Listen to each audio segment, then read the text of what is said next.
కందుకూరు ప్రజలారా, Raviraj opticals Pamur bus stand వద్ద ఉన్న రవిరాజ్ ఆప్టికల్స్ నందు శంకర కంటి ఆసుపత్రి పెదకాకాని గుంటూరు వారి ఇచ్చే, అలాగే మరియు రావూరి వినీల మెమోరియల్ ఫౌండేషన్ టంగుటూరు వారి ఆధ్వర్యంలో ఈరోజు ఉచితంగా 24 మందికి శుక్లాల ఆపరేషన్ చేయించడం జరుగుతుంది. క్యాటరాక్ట్ సర్జరీ అండి.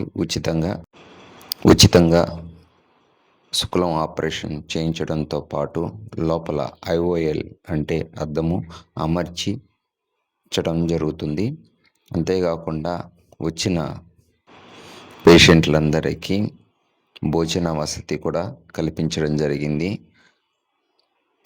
అనంతరం అందరినీ దగ్గర ఉండి జాగ్రత్తగా బస్సు ఎక్కించడం జరిగింది. ప్రతి నెల మన రవిరాజ్ ఆప్టికల్స్ నుంచి పెదకాకాని శంకర కంటి ఆసుపత్రికి ప్రతి నెల బస్సు ఉంటుంది, గమనించగలరు.